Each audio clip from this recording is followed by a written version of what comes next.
Well, before the independence, it was only 3 schools, namely 1 senior secondary school and 2 primary schools. These are the 3 schools that, were teaching Arabic Islamic. But later, the government decided that the Arabic language should be introduced to all schools.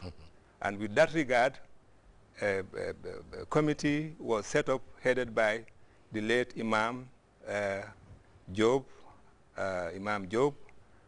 to look into this, how Arabic language should be taught in all schools, and if there is any bottleneck. And after visiting all schools in the Gambia, Imam Job and his committee realized that there are a lot of problems. Number one, teachers that are supposed to teach this language are not well qualified to teach Arabic Islamic language. And number two, they realized that, the teaching period for this particular subject needed to be enhanced in all schools. And of course, because of the colonial mentality, the order of the day was that, Arabic language is not a language that should be recognized in our system. But later, of course, 2 years later, the Arabic Islamic Inspectorate was created through the Ministry of Education, headed by late Alhaj Hatta Bojang and late Maska. So after introduction of these 2 people, Arabic Islamic language started to take good shape in all schools. But again, this problem of capacity is not there. And then the appeal was made to the Arab world and to the Islamic Conference Organization and to the Arab League to assist in this direction. And then, of course, later, 1 year later, that's in 1978, the former Secretary General of Islamic Conference Organization made a historic visit to the Gambia, accompanied by the Director of International Arabic School, sponsored by the Arab League. So these 2 powerful visitors visited the Gambia, and again, government of the Gambia appealed to them to help to enhance teaching of Arabic Islamic studies in this country.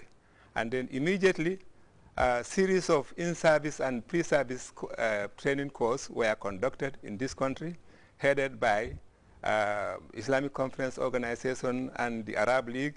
And of course, my humble self used to be either director of the course or co-director. And then in 1978, Libyan Arab Jamahiriya opened cultural center in this country, which of course another plus to Gambians, because the cultural center has facility to teach Arabic language, and it has also facility. Is it still existent? Well, that has gone. I'm sorry. Unfortunately, that has gone. That has gone. And then later they have started to give scholarship to Gambians to go and study, and then they have started also to send us textbooks. But unfortunately, these textbooks coming from Saudi Arabia, from Egypt, from Libya, you will find that the syllabus, they are not in line with West African examination syllabus. You open the textbook, you will find Sahara there, you will find date, and so on. Whereas West African examination syllabus, if you open it, you need to see something like mango, something like, forestry, and so on. And Malik, when these people started to come from the Arab world, again there is a problem. This colonial, legacy, that Arabic language is not a language that should be recognized. And then through the Teachers Union, we took up the matter under the leadership of Mr. Usman Dow, who was a Secretary General of Gambia Teachers Union, and I was his deputy. And then I was not affected by this non-recognition of BA degree from the Arab world. So we went to the then Public Service Commission or Establishment Office, and then we put our case. And then finally, we won the case. They said, okay, any Arabic scholar with a degree and then with some working knowledge of English, you should be given equal, treatment like, somebody who graduated from Cambridge or elsewhere.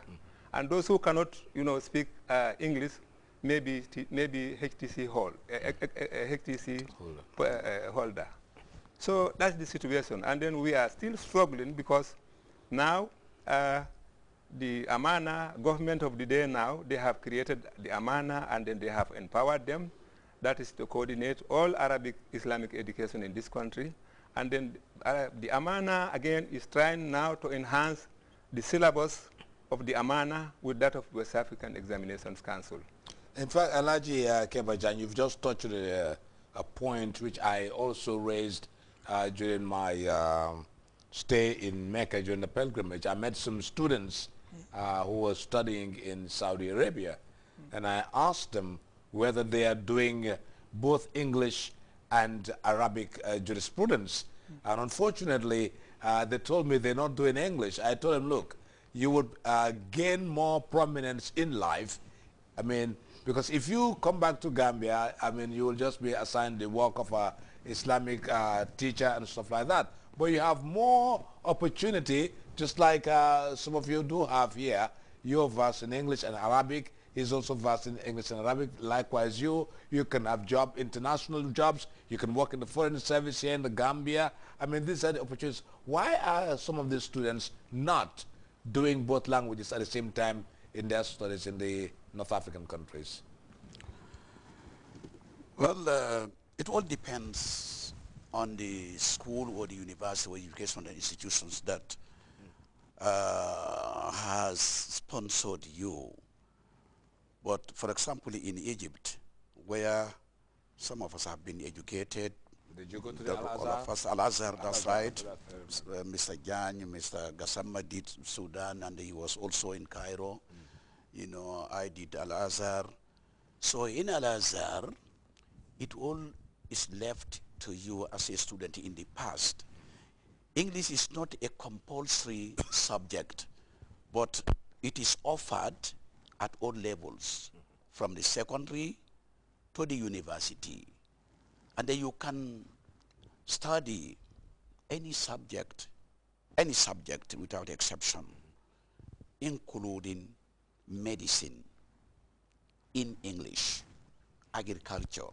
We do have agricultural engineers who were my contemporaries in Egypt, like the late Hassan Jan, and then you also have the Imam of Kotu, Alhaji Mas Mbai, and others. They did agricultural engineering in Egypt. But in Saudi Arabia, it's a different case. The university, the Islamic University of Medina, is somehow different from other universities. It is more conservative, more focused on the Islamic education, Islamic Sharia, theology, in other words. Theology, and so on and so forth. So in most cases, you may have a special program in order to develop yourself in another language, but mostly not through the same educational system as it does exist in Islamic University of Medina. And then, of course, in Riyadh, it's more open to some extent. You can also have access to the English language, if you so wish. And of course, they also have an institute there to teach those who are not fluent in Arabic, to teach them Arabic. You go to Morocco, you go to Tunisia, you have access to French education. In Algeria, you have access to French education. But as I said, even in Kuwait, you have access to English education. In Bahrain, you have access to English education. So mostly it depends on where the students has been graduated. But now, English is so important to the Arabs as well, that wherever you go, you can really have access to the English